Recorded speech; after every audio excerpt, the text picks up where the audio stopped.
Olá, este Fora da Política Não Há Salvação vai tratar da questão dos militares no governo Bolsonaro. E claro que o ensejo para esse tema é a crise que se produziu no governo Bolsonaro com a demissão do ministro da Defesa e, junto com ele, a demissão dos 3 chefes das Forças Armadas, do Exército, da Marinha e da Força Aérea, ou Aeronáutica, se a gente quiser simplificar.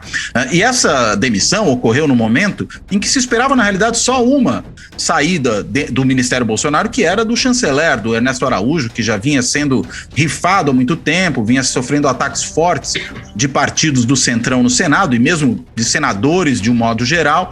E, de repente, o que chamou a atenção não foi nem tanto a demissão já precificada, podemos assim dizer, do Ernesto Araújo, mas foi aquilo que ocorreu no meio militar. Inclusive com uma série de sinalizações por parte dos comandantes que saíam, de que tentaram preservar o caráter de forças de Estado das Forças Armadas, e tudo isso para piorar às vésperas do 31 de março, ou seja, do aniversário do golpe militar de 1964. Então, foi um conjunto de fatores que acabou gerando uma semana muito quente e a pauta dos militares, como não poderia deixar de ser, entrou com tudo na discussão política brasileira e, inclusive, levantando dúvidas sobre, primeiro, quais são as intenções do Bolsonaro com isso, segundo, quais são as relações dele com os militares, que pareciam boas, pelo menos, mas de repente começa a se perceber que há problemas ali.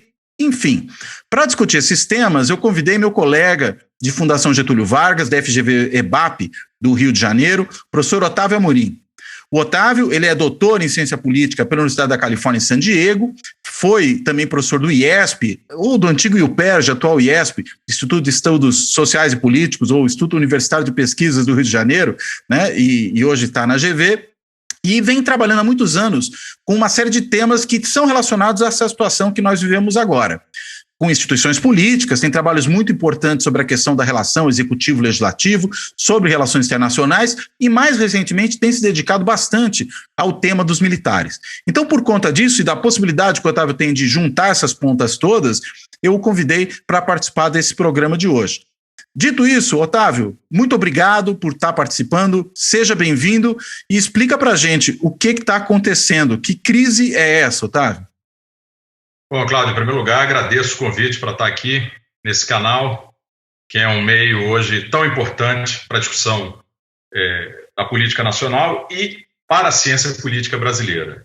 Bom, o que está acontecendo? Eu acho que Bolsonaro está no momento mais difícil da sua presidência. Ele vem de uma sequência de eventos muito negativos. Basta citar 3. A carta dos 200 economistas, a ameaça que o Arthur Lira lhe fez e, finalmente, a exigência do Senado de demissão do então chanceler Ernesto Araújo. No começo da semana, na segunda-feira, o que se esperava, a grande questão era quem seria o substituto do Ernesto Araújo.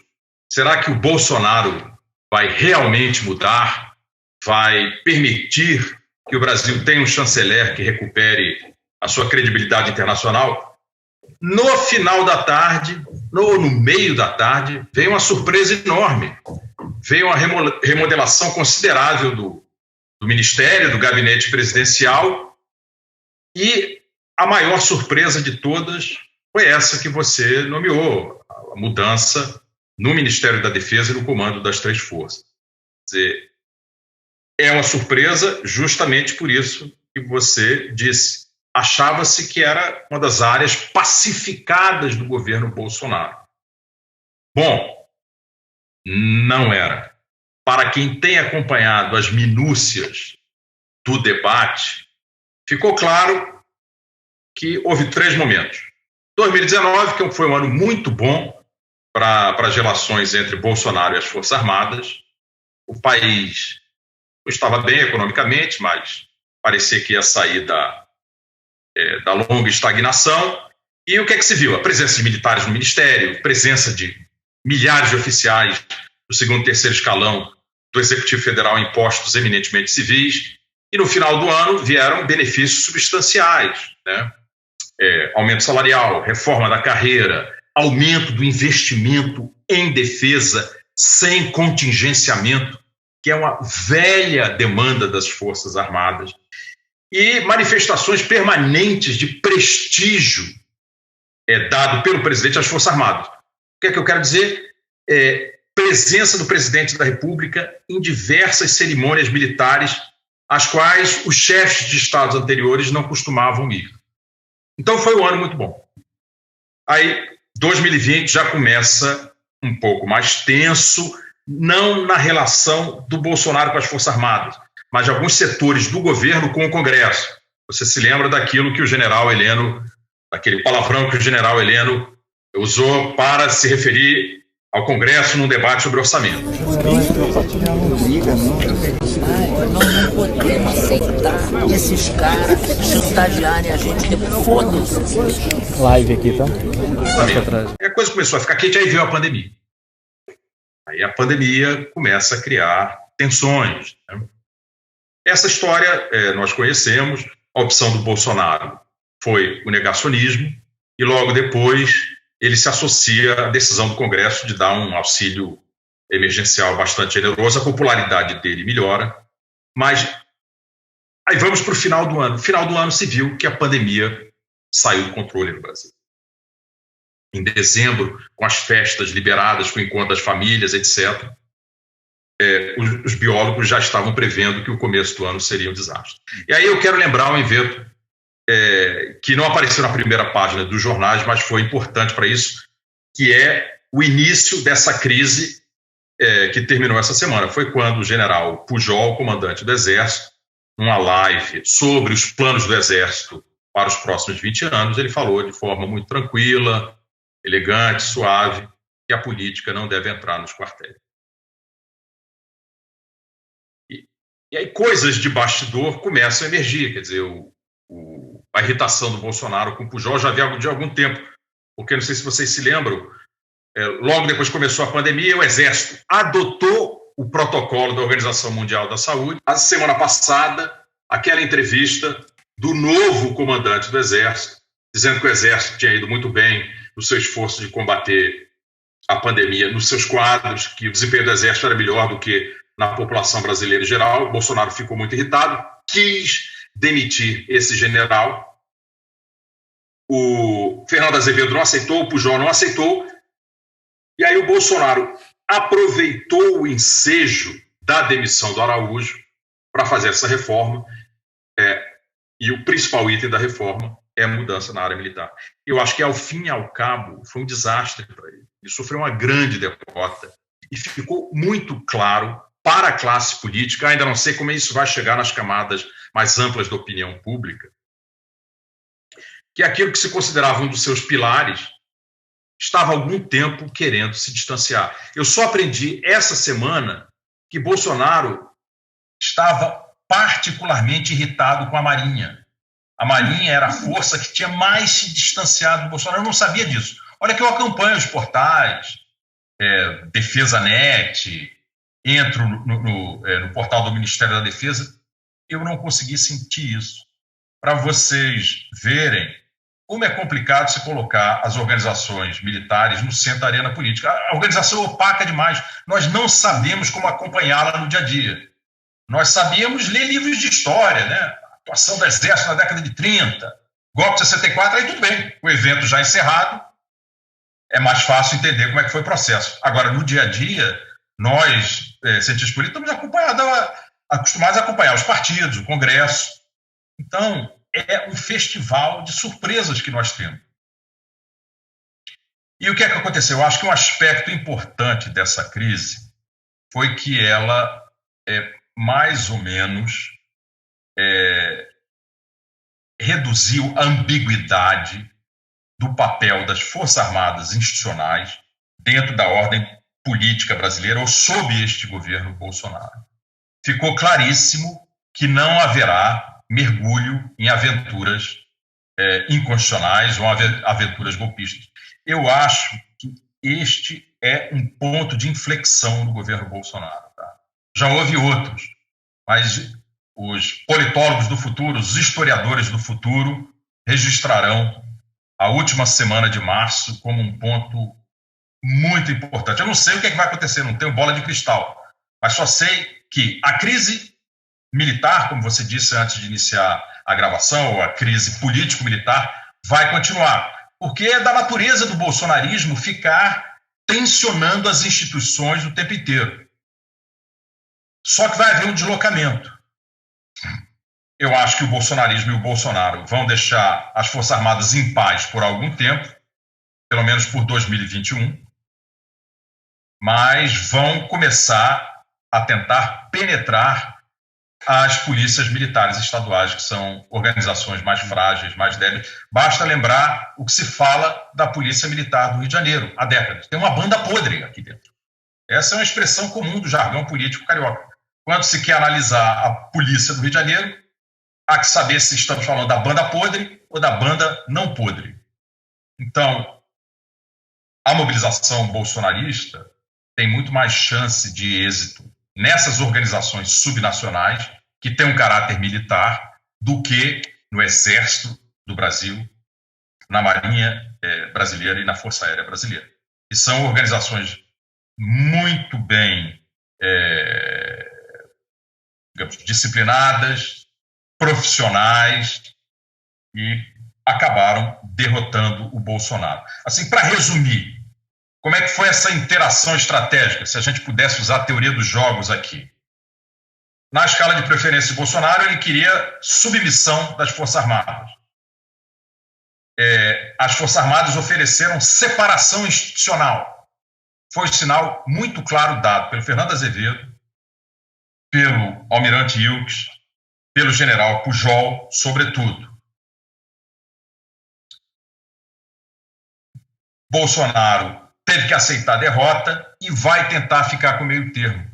A manutenção de uma certa ambiguidade nas relações entre as Forças Armadas institucionais e Bolsonaro e o bolsonarismo. Ambiguidade, por exemplo, revelada numa das primeiras manifestações do novo ministro da Defesa, o general Braga Neto. Missão dada, missão cumprida. Qual é a missão? Isso não foi publicizado. O presidente da República não veio dizer, olha, estou nomeando um novo ministro da Defesa porque a nova orientação da política de defesa, assunto sobre o qual não se discute mais no Brasil, porque o Ministério da Defesa está encarregado de implementar a política de defesa. Não se discute política de defesa no Brasil. Vamos discutir a relação política das Forças Armadas institucionais com o Bolsonaro. O presidente não falou nada. Podia dizer, não, teremos um novo ministro da Defesa para implementar um plano de modernização do Exército, da Marinha e Aeronáutica, visando o robustecimento da capacidade militar das três forças. Não foi nada disso. O que ouvimos foi missão dada, missão cumprida. Quer dizer, nesse sentido, houve uma derrota do Bolsonaro, porque as Forças Armadas disseram não vai ter golpe, mas não houve uma solução completa da questão da ambiguidade, que é algo que tanto interessa o Bolsonaro.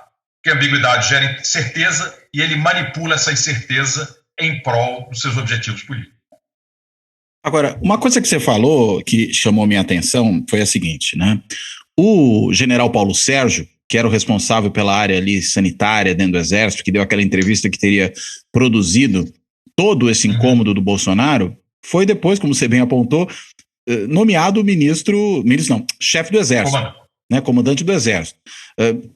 O que explica isso, né? Quer dizer, como é que numa semana ele quer demite o chefe desse que ele queria demitir, o comandante do Exército anterior, o Pujol, porque não o fez, não acatou essa ordem, demite o ministro da Defesa, porque também não acatou essa ordem, e no fim nomeia essa mesma pessoa para comandante do Exército.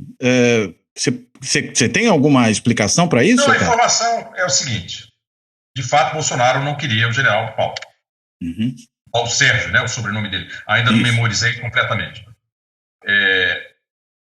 E logo depois ele viu a celeuma que causou.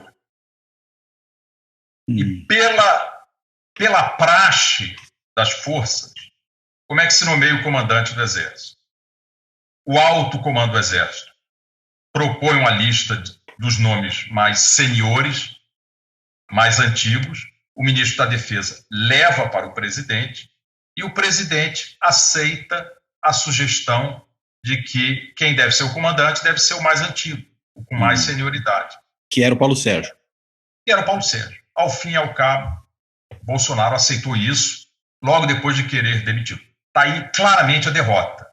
Mas, na sequência de eventos, é sinal de que Bolsonaro viu que errou muito ao partir para cima do estabelecimento de defesa, do ministro da Defesa e dos comandantes das forças. Ele viu que, se ele esticasse mais ainda a corda, como ele estica com o Supremo, com o Congresso e com os governadores, aí a derrota poderia ser uma derrota estratégica. Eu diria que ele sofreu uma derrota tática séria. Ele perdeu uma batalha, não perdeu a guerra. Perdeu uma batalha importante, tá? Não diria que é um Stalingrado, mas algo próximo a isso. Tá? Então o que eu acho que é importante dizer é que há um elemento de otimismo nessa crise toda que nos deixou muito tensos ao longo da semana. É que as Forças Armadas estão comprometidas de forma intensa com a ordem constitucional democrática. Isso foi falado o tempo inteiro. E isso foi dito pelos 3 comandantes que pediram demissão. Aliás, uma outra coisa que você chamou a atenção nessa sua exposição inicial, Otávio, foi a questão das formaturas, né? Que o Bolsonaro foi a muitas formaturas militares, das escolas militares. Isso era uma demonstração de prestígio do presidente em relação às forças, o que outros chefes de Estado não faziam. Agora, eu me recordo que o então deputado ainda Bolsonaro também era um assíduo frequentador dessas formaturas, né? Desse ponto de vista, é tão notável assim? Não seria mais ou menos esperado do Bolsonaro esse tipo de comportamento? Olha, essa é uma questão que acompanha o Bolsonaro desde janeiro de 2019. Ele nunca transitou do papel de deputado federal, que era líder sindicalista das Forças Armadas, para o papel de chefe de Estado. Uhum. Esse é um dos aspectos de rigidez política do Bolsonaro. Ele continua se comportando como se fosse um deputado. Aliás, eu soube, pelos jornais essa semana, que a irritação da Marinha com o Bolsonaro tinha a ver com sua falta de compostura com o presidente da República. Nós não precisamos citar os milhares de exemplos de falta de compostura presidencial. E a Marinha é a mais aristocrática das forças, né? Exatamente. E essa falta de compostura é herdeira do Bolsonaro parlamentar por 28 anos. Quer dizer, ele não soube fazer essa transição que o vice-presidente Mourão fez. Você se lembra das declarações de Mourão em 2017 e 2018. Ele era muito parecido com o Bolsonaro. Ele fez declarações bombásticas, perigosíssimas. Aí, de repente, para surpresa de todos, uma vez de posse do cargo de vice-presidente, ele começa a dar sinais claros de que entendia que uma coisa é fazer campanha e outra coisa é governar. O Bolsonaro não há distinção nenhuma, é uma campanha permanente desde 2017. Agora, nós estamos acostumados a isso há 27 meses. A questão é por que explodiu agora? Por que essa crise explodiu agora? Eu acho que é sinal de total perda de controle pelo Palácio do Planalto do pulso da pandemia. Houve várias fases da pandemia, fases políticas da pandemia. Bolsonaro, no segundo semestre do ano passado, parecia vitorioso com aquele aumento considerável da sua popularidade, o que sempre dissuadiu passos mais ousados por parte do Congresso, mas, de repente, veio essa onda. Essa onda é qual? É a terceira no Brasil ou a segunda? Porque ainda estamos para nomear o significado profundo da atual onda. Me parece que é o segundo pico, mas é o pico mais elevado e ainda virá um terceiro. Agora, finalmente, a ficha começa a cair na cabeça dos setores que foram extremamente tolerantes com Bolsonaro, entre eles as Forças Armadas, o empresariado, parte do empresariado, o agronegócio e a centro-direita majoritária no Congresso e alguns governadores ligados com Bolsonaro. Quer dizer, com o colapso do sistema de saúde dos estados, com esses números apavorantes de mortos diariamente, agora já está claro, parece um absurdo falar isso depois de um ano de pandemia, ficou claro para determinados setores que a situação do Brasil é trágica e todos começam a antecipar o resultado final do jogo. É por isso que eu acho que a teoria dos jogos é perfeita. Vivemos no momento da política como fruto das emoções. Não, eu acho que a boa teoria da escolha racional explica muito do que está acontecendo hoje em dia. Tá? O processo de antecipação racional está em jogo agora, está todo mundo vendo adiante, inclusive o Bolsonaro. Imagine, Cláudio, no dia que os jornais começarem a publicizar o fato que o Brasil tem 500 mil mortos. Uhum. Assim, como é que vai ser a sustentação política de Bolsonaro? Ele está vendo que vai ficar muito difícil.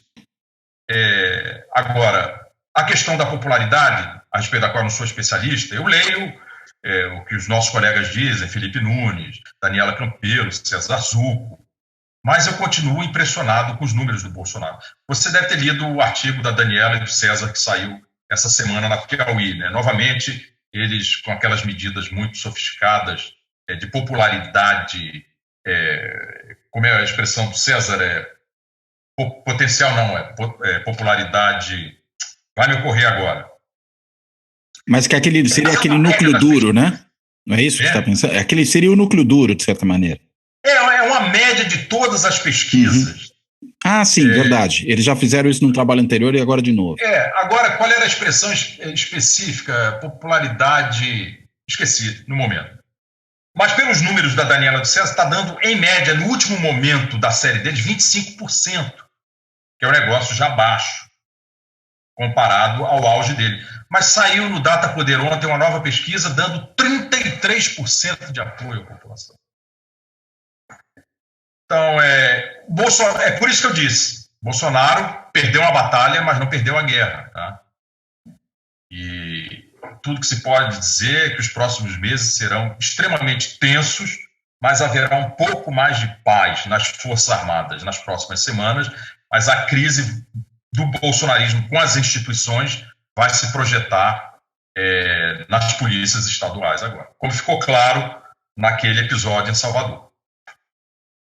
Aliás, esse episódio de Salvador é uma coisa interessante, né? Porque ele foi quase simultâneo a esses outros episódios aí envolvendo o alto comando das Forças Armadas, ministro da Defesa, e rapidamente, quando ocorreu aquele evento, alguns membros do bolsonarismo, deputados, o próprio filho do Bolsonaro, o Eduardo Bolsonaro, também um assessor ali, alguém que tem uma posição de alto escalão no Ministério das Comunicações, enfim, uma série de atores importantes do bolsonarismo saíram tentando instrumentalizar, né, aquele evento, tratando como herói, como mártir, aquele policial que estava claramente ali surtado, enfim, acabou sendo morto pelos próprios colegas, e a gente sabe que o Bolsonaro tem uma relação, no mínimo, complicada com os governadores, de um modo geral, e com os governadores de oposição a ele, particularmente, e aí eu estou pensando no caso da Bahia, no governador Rui Costa, que é governador do PT, né? E havia ali, numa fração importante da Polícia Militar, uma insatisfação grande com o governador. A gente teve até aquela manifestação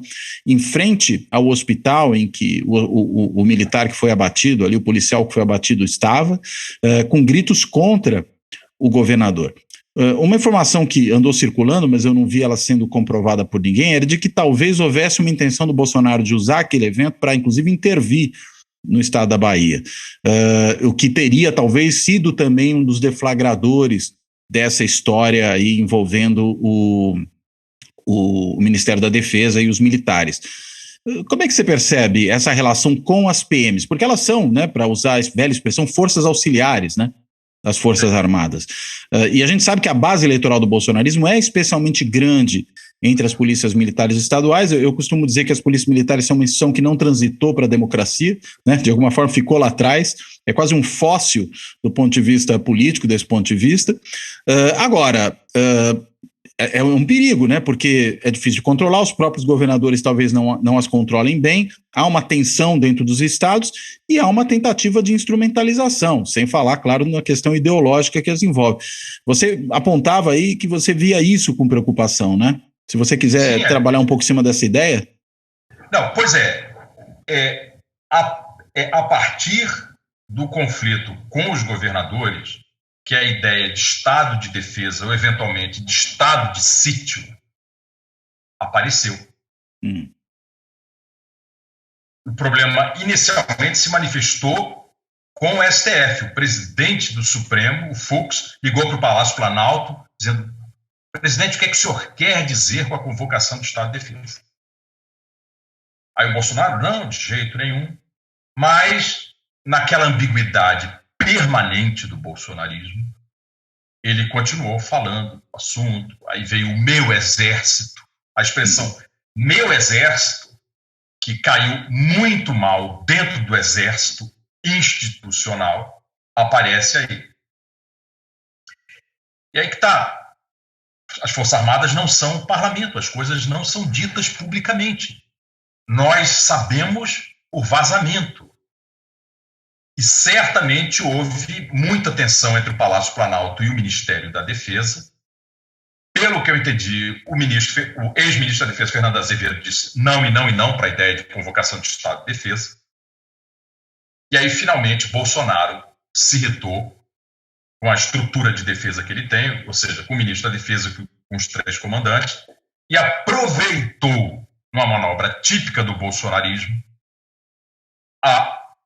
o episódio humilhante de queda do Ernesto Araújo para jogar uma cortina de fumaça sobre esse episódio e, ao mesmo tempo, reorganizar esse setor que estava complicado para ele.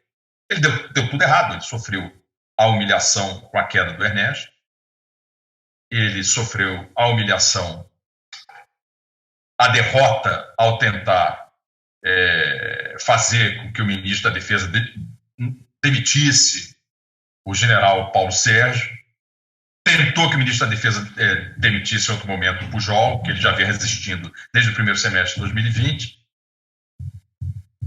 Mas, então, foi uma semana muito ruim para o Bolsonaro. Mas a cortina de fumaça dele funcionou para certas coisas.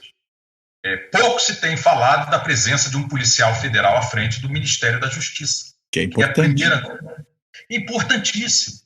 Para você ver que existe método no bolsonarismo. Ele perde muito.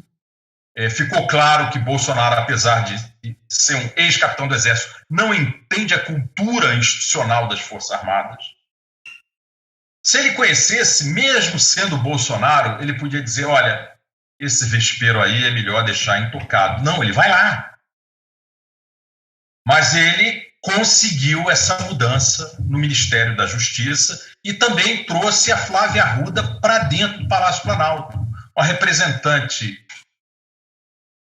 perfeita do Centrão, indicado pelo Lira, agora está dentro do Palácio Planalto. Quer dizer, uma das peças-chave do discurso de eleição dele em 2018 se perdeu. A nova política acabou há muito tempo.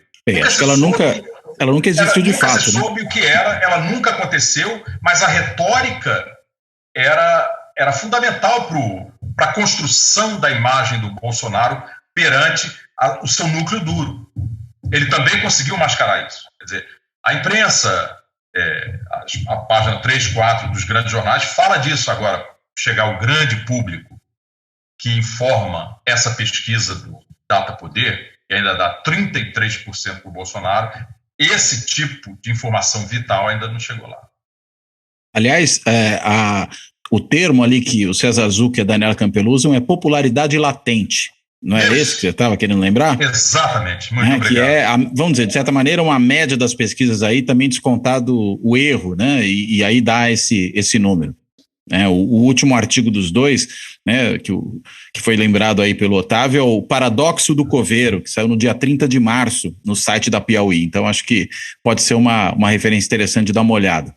Mas vamos voltar para o nosso elemento central aqui, que são os militares. Muita gente está com medo, ficou com medo, enfim, falando, o Bolsonaro tenta armar um golpe militar. Pelo que você me falou, isso não é possível, né? Você não tem receio de que isso venha a ocorrer, ou seja, podemos dar por superada a época dos golpes militares. Agora, estamos falando de um primeiro governo Bolsonaro. Isso ainda seria verdadeiro, você acha, num segundo governo Bolsonaro? Eu acho que o segundo governo Bolsonaro seria mais preocupante ainda, porque tudo que a gente sabe da ciência política sobre o recesso democrático, Cláudio, é que o segundo mandato desses populistas extremistas, sejam de esquerda como Chaves, ou de direita como Bolsonaro, Erdogan, Orbán, e Trump também, né? Mas esse foi derrotado para a sorte dos americanos, é que é no segundo mandato que vem o fechamento do regime, que vem uma mudança na natureza do regime. Por quê? Por uma razão óbvia. Quer dizer, se um presidente, se um chefe de governo com esse perfil, que faz as coisas que Bolsonaro faz, que Orbán faz, que Erdogan faz, que Chaves faz, se ele é reeleito, a mensagem do eleitorado é muito clara. Está limpo, vai fundo, pode continuar com o processo de destruição institucional da arquitetura democrática. Então, eu acho que nós temos que ficar atentos, eu acho que há razões para otimismo, por conta do cartão amarelo que as Forças Armadas deram para o Bolsonaro. Aliás, ele levou 2 cartões amarelos, né? Um do Lira e um das Forças Armadas. Né? Pois é. 2 cartões. Está pendurado. Agora, se ele porventura for reeleito, e essa possibilidade existe, ainda que Daniela e César digam, estruturalmente, Bolsonaro perdeu. Por tudo que a economia política das eleições latino-americanas nos últimos 40 anos dizem, é muito difícil a reeleição do Bolsonaro. O único reparo que eu faria ao artigo da Daniela e do César é que essas condições estruturais têm que ser traduzidas numa candidatura credível que ofereça uma alternativa real ao bolsonarismo. Isso pode ser o Lula, mas isso ainda está por se ver, porque Lula ainda tem uma série de obstáculos pela frente, ou pode ser algo que surge a partir da carta publicada ontem pelos vários candidatos centristas. Tá? Ontem, porque a gente está gravando no dia 1º de abril. Né? Exatamente. Agora, eu acho que nos próximos meses, a questão dos militares, das Forças Armadas institucionais, vai ficar um pouco pacificada. Se, porventura, quando a situação da pandemia piorar mais ainda, houver a abertura de um processo de impeachment, de destituição do Bolsonaro, aí, novamente, as Forças Armadas vão ter que se pronunciar. E, novamente, vão ser testadas, né? Serão testadas. Vai ser muito difícil. O ideal é elas ficarem incólumes. Tá? Silêncio. É o Congresso que decide isso. O Congresso Supremo é que tratam desse assunto de impedimento presidencial. Mas, dado o rebuliço que é a política brasileira desde 2019 ou desde antes, aí eu acho que, novamente, a própria imprensa e a própria classe política irá ao Ministério da Defesa e ao comando das 3 forças perguntar: general, almirante, o que é que o senhor acha? Brigadeiro, o que é que o senhor acha? Ministro, o que é que o senhor acha? O que já é um péssimo sinal, tá? Por que perguntar para eles, né? Porque eu estou otimista, mas olhando no longo prazo, o fato da política brasileira hoje ter o tempo inteiro menção a generais da ativa e da reserva, ao clube militar, é um sinal de degradação da qualidade da nossa democracia. Agora, uma coisa importante, né? Você lembrou do Chaves aí, dos outros 2 líderes autoritários populistas, Erdogan e Orbán. Agora, o chavismo acho que tem uma característica que às vezes remete de maneira mais clara àquilo que ocorre no Brasil, que é o Chaves ter coalhado o governo de militares, né? Não me consta que o Orbán tenha feito isso particularmente na Hungria, né? E o Erdogan parece que fez em alguma medida, mas não tanto quanto o Chaves ou o Bolsonaro o fizeram. E essa coisa de coalhar o governo de militares me parece que tem 2 consequências. Uma, que eu acho que é o que o Chaves conseguiu com muito sucesso na Venezuela. Você, de alguma maneira, amarra os militares ao seu próprio destino. E aí, consequentemente, eles servem de uma base de apoio, inclusive porque tem uma série de ganhos ao estar ali. Agora, por outro lado, todo o desgaste do governo é também um desgaste das Forças Armadas como instituição. E aí, quando a gente olha para o caso brasileiro e pega, por exemplo, nessa situação da pandemia, a performance do general Pazuello na frente da saúde e os militares tendo creditada na sua conta essa montanha de mortos, isso é um problema do ponto de vista da imagem da instituição. E ainda, além do que, esse último episódio parece mostrar que há também algumas trincas internas às Forças Armadas, do ponto de vista de aproximação maior ou menor em relação ao presidente Bolsonaro e ao seu movimento. Até os 3 chefes militares que foram nomeados agora, eles têm posições diferentes, né? O Paulo Sérgio é muito discreto, teve até aquela posição contrária à do Bolsonaro em relação à questão da pandemia e de como a condução deve ser feita. O chefe da Marinha parece ter uma posição mais do meio do caminho, enquanto que o chefe da Aeronáutica é ativo nas redes sociais, inclusive elogiando o Bolsonaro, fazendo repostagem de bolsonaristas raiz, como a Bia Kicis e tudo mais. Mas, para resumir um pouco o que é a pergunta, né? Fiz esse longo arrazoado antes só para a gente situar o problema. Será que, assim como no passado, nós já tivemos uma percepção por parte das Forças Armadas de que permanecer no poder era muito custoso, inclusive do ponto de vista da preservação das próprias Forças Armadas como instituição? Será que, novamente, isso não se apresenta para eles dessa maneira? Será que Forças Armadas no governo desse jeito não se desgastam demais? E aí, consequentemente, havendo o impeachment de Bolsonaro, sendo o vice dele um general, como é o caso do Mourão, e aparentemente menos enlouquecido que o Bolsonaro, isso não poderia ser até uma forma de sair de fininho, de tentar fazer uma transição um pouco mais tranquila para uma saída do governo, para uma desmobilização política das Forças Armadas? Ou eu estou, na verdade, sendo otimista demais? Não, eu acho que o argumento procede. Quer dizer, eu acho que se o Brasil continuasse mais ou menos como estava em 2019, eu acho que a tolerância das Forças Armadas para com os excessos e absurdos do Bolsonaro continuaria. O problema é que veio a pandemia e não apenas isso, a decisão fatídica de Bolsonaro nomear um general da ativa para ser o ministro da Saúde. E sem dar autonomia nenhuma, né, para seguir a visão do Bolsonaro, que não é médico, não é cientista, a respeito de como combater a pandemia. E os custos vieram crescendo, os equívocos vieram se acumulando, e hoje, com a sabedoria posterior aos fatos, está claro que o grande erro foi cometido no primeiro semestre de 2020, quando o governo brasileiro não se mobilizou para comprar massivamente vacinas. Todos os governos racionais e inteligentes fizeram isso, até Trump. Trump errou muito, menos nesse quesito. Ele patrocinou grandes iniciativas para produção em massa de vacinas. E no começo, como tudo no Brasil, houve uma tolerância enorme, apesar dos riscos serem muito claros. E, de fato, muita gente achava que a pandemia ia começar a esmaecer no final do ano. Eu achava isso. Só que fomos enganados, nós e o mundo inteiro, várias vezes pelo vírus. E veio essa explosão agora, nos últimos 3 meses, e a solução ficou clara para o cidadão nas ruas, vendo as notícias sobre os outros países, e só a vacinação salva. Não é à toa que todo mundo investiu nisso pesadamente. Os Estados Unidos estão aí para virar o jogo, o Reino Unido também, o Chile também. A situação não está resolvida no Chile, mas a perspectiva é muito boa. E o que é que o Chile fez? Em abril, o presidente do Chile, o Piñera, encarregou um vice-ministro de cuidar exclusivamente de compra de vacina. Ele não fazia outra coisa. Resultado, daqui a 2, 3 meses, praticamente toda a população adulta do Chile está vacinada. A pandemia vai estar lá, mas numa escala já administrável.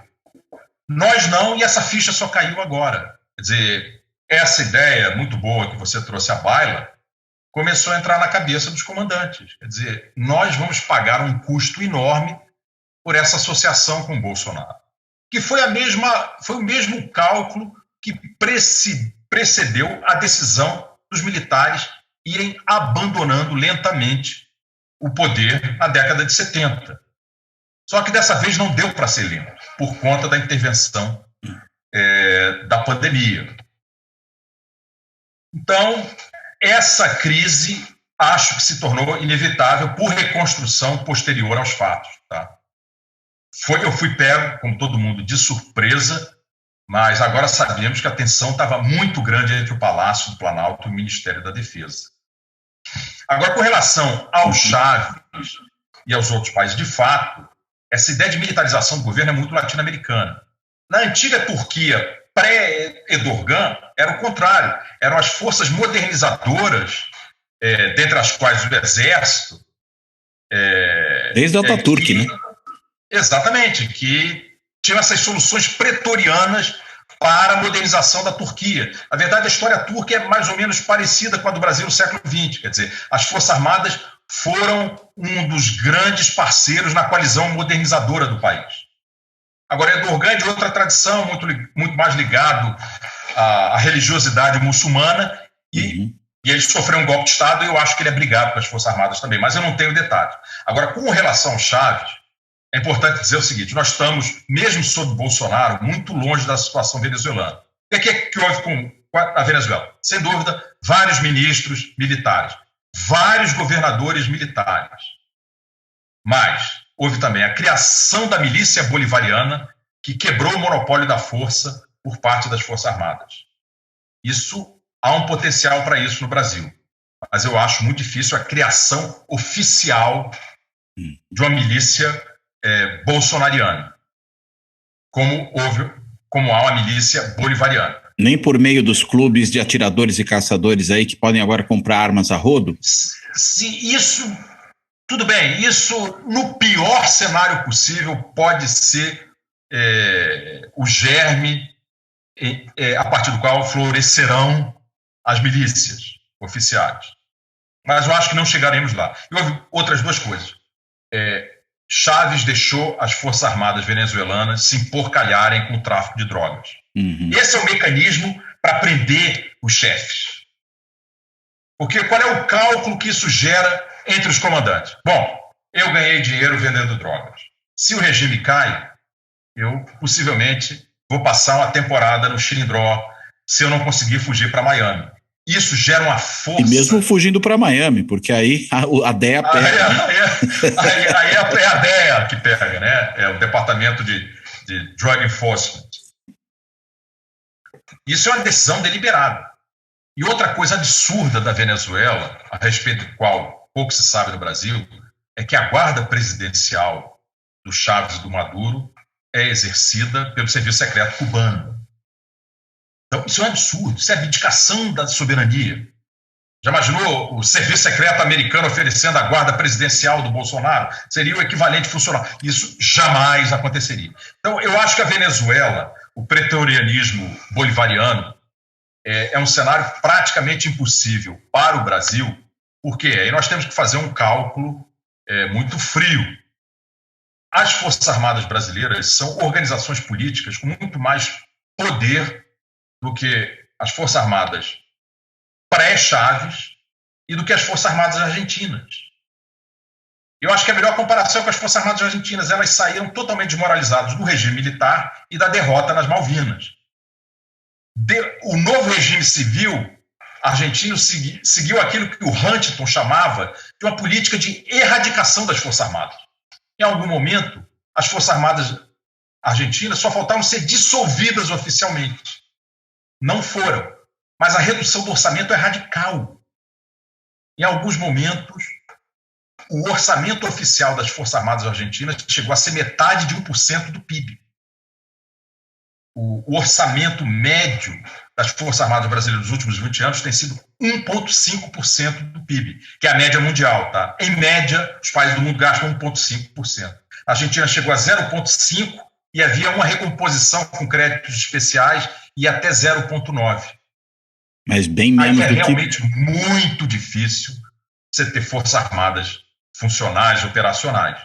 E remete àquilo que o Huntington falava no The Soldier and the State. Isso é política de erradicação. Dado que nossos militares saíram numa posição muito mais digna do regime militar, a ideia de erradicação nunca chegou, ainda que tenha havido queda de orçamento. E essa é uma das razões do ressentimento dos militares para com os governos civis, sobretudo para com Fernando Henrique. E Fernando Henrique realmente estabeleceu um teto para os aumentos salariais para os militares.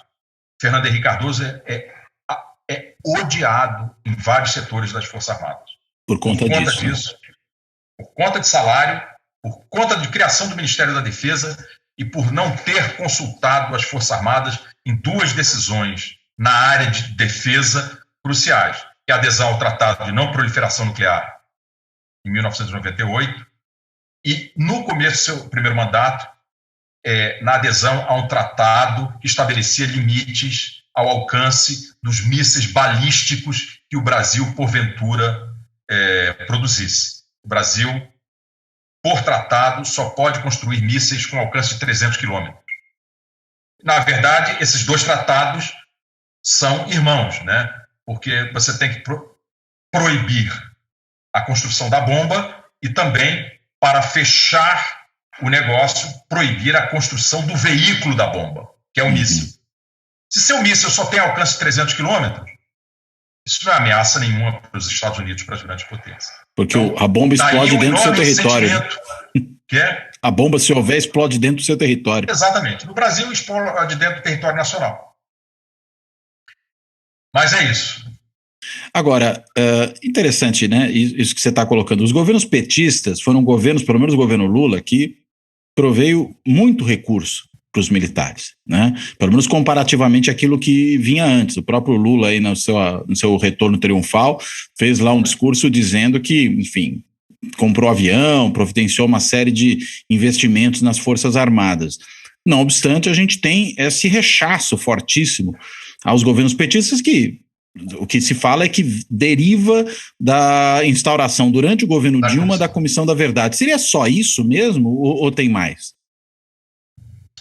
Olha, eu acho que a Comissão da Verdade é decisiva, mas deve somar outro evento importante que as pessoas costumam esquecer e que Igor Acácio e eu referimos no artigo no Journal of Democracy em português que eu lhe enviei. Não sei se você se lembra, Cláudio, a Dilma, no segundo semestre de 2015, fez uma ampla remodelação ministerial. E eliminou uma série de ministérios e tirou o status ministerial do GSI, do Gabinete de Segurança Institucional. Então, pela primeira vez na história da República, não existia nenhum oficial general no primeiro escalão do Executivo Federal. O que é que os militares dizem? De forma muito hábil. Nossos generais são grandes políticos, tá? Para se chegar a general de 4 estrelas, você tem que ser um grande político também. Eles dizem que tiraram nossa interlocução. E, de fato, é verdade. Se não há mais nenhum ministro militar, as Forças Armadas não têm mais um assento na principal mesa decisória do país, que é a mesa do presidente com seus ministros do seu entorno. Exagerou-se. Eles não falam da questão do status ministerial, porque isso pode significar que eles estão querendo cargos. Eles são iguais à nossa triste classe política que só pensa em cargos e fisiologia. O que se diz é, deixamos de ter interlocução. Então, é uma sucessão de eventos, a Comissão da Verdade, que eu acho que ela sofreu uma derrota, ela não conseguiu punir os militares e optou pelo naming and shaming, que é um second best, que é uma segunda melhor opção. É dar nomes para humilhar. O resultado é que isso caiu muito mal. É aquela lista dos violadores de direitos humanos desde 64. A lista é de uma inabilidade política enorme, porque inclui o general Ernesto Geisel. Olha, o general Ernesto Geisel não é um santo, tá? Mas vamos pensar nisso. Colocar um chefe de Estado que promoveu a abertura como violador de direitos humanos só exacerbou esse ressentimento latente que já existia com a esquerda dentro das Forças Armadas. Então, é a Comissão da Verdade, a sua decisão final de publicar a lista, depois a perda de status ministerial do GSI, que, somado a outros elementos, trouxeram velhos monstros da República. Quais são os outros elementos? O colapso da economia, os escândalos de corrupção e a mobilização política pelo Bolsonaro. E aí o Bolsonaro é fundamental para o nascimento da extrema-direita brasileira no segundo mandato da Dilma. Claro, ele é o grande líder disso. E quais são esses monstros que foram mobilizados? O salvacionismo militar, que perpassa toda a República, sobretudo o Exército. Afinal, o Exército diz: nós criamos a República, então essa República é minha. Essa é a mensagem subconsciente no discurso salvacionista do Exército.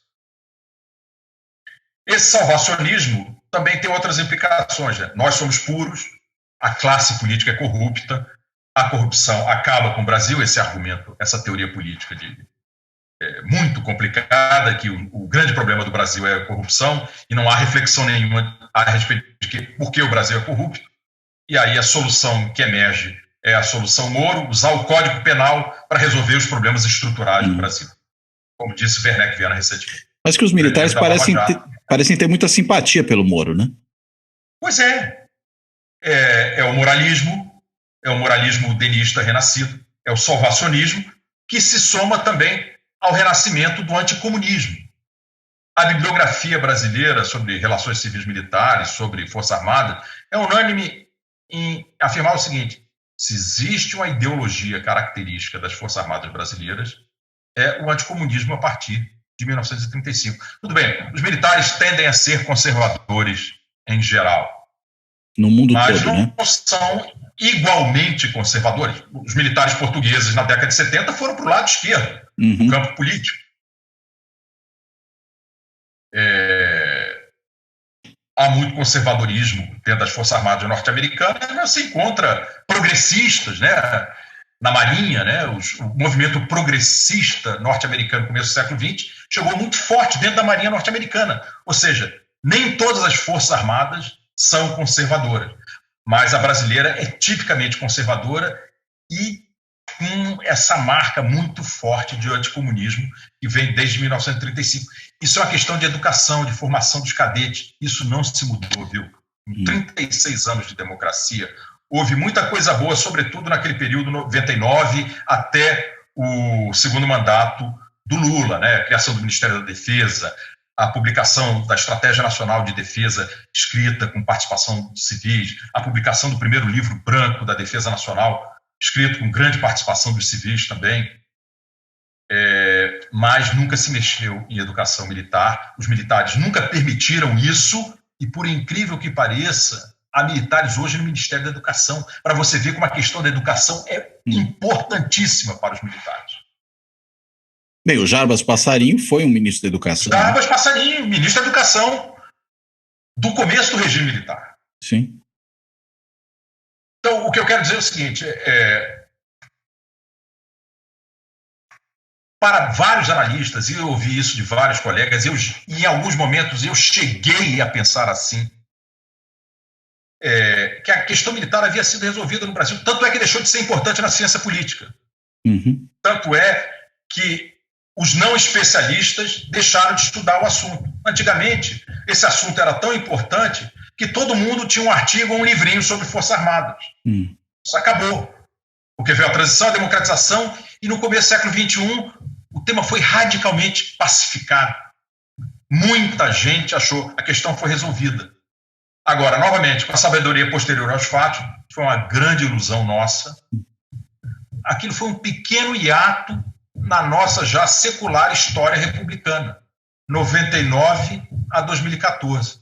Foram 15 anos em que as relações civis militares no Brasil se pareceram muito com a das democracias maduras ou com as da Argentina pós-regime militar ou do Chile pós-pinochetismo. Tá? Então, eu acho que uma das mensagens que essa crise sem fim que nós vivemos sob Bolsonaro é que a ciência política tem que retomar o estudo das Forças Armadas e tirá-la do nicho de especialistas. Tá? Isso tem que ir para o centro das emendas das disciplinas fundamentais de entrada na graduação, no mestrado e doutorado. porque senão nós vamos ser pegos de surpresa novamente daqui a 30 anos. Agora, já que você falou em ser pego de surpresa, os militares foram pegos de surpresa com o Bolsonaro? Porque o general Geisel já dizia que ele era um mau militar.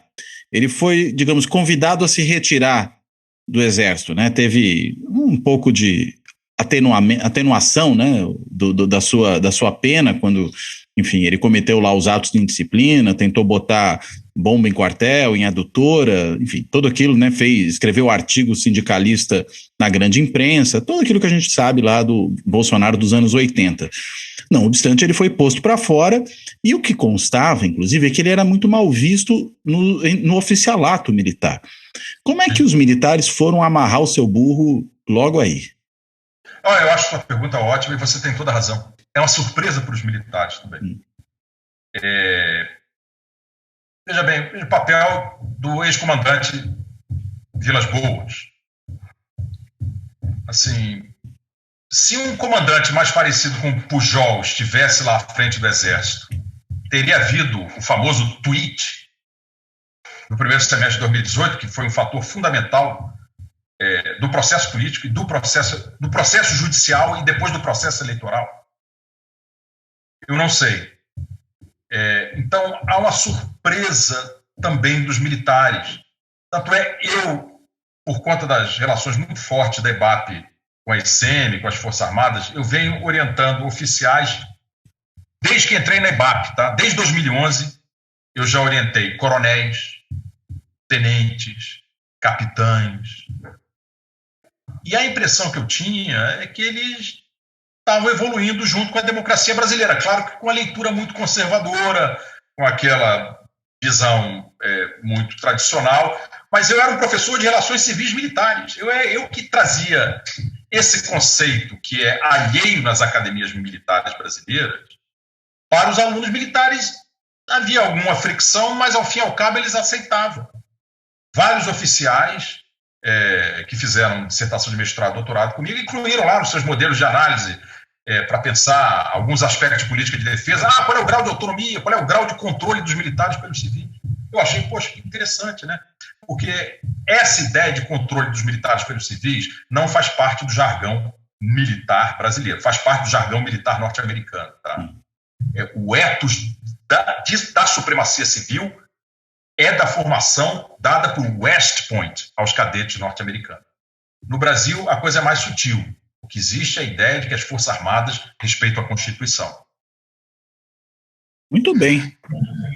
Não, isso é muito bom. Isso é o que nos salvou. É esta formação que nos levou ao resultado positivo dessa semana. Tá?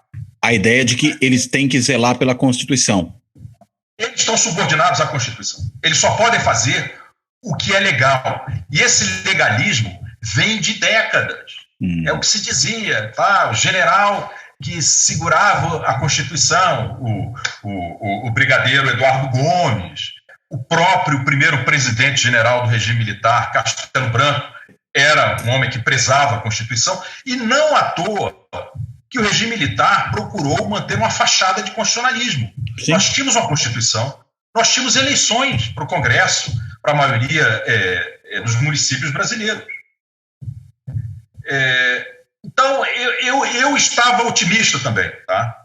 Eu quero dizer aqui que eu também tomei um grande susto, e agora eu acho... O grande susto com apoio ao Bolsonaro, especificamente, ou não, de maneira mais geral? Com o retorno dos militares já ao centro da arena política. Tá. E eu acho que é uma grande surpresa para uma série de militares. E eu diria que o general Pujol é um desses surpreendidos. Tá? Tanto é que ele comportou-se de forma muito distinta do seu predecessor, o general Vilas Boas. E não à toa que ele acabou caindo.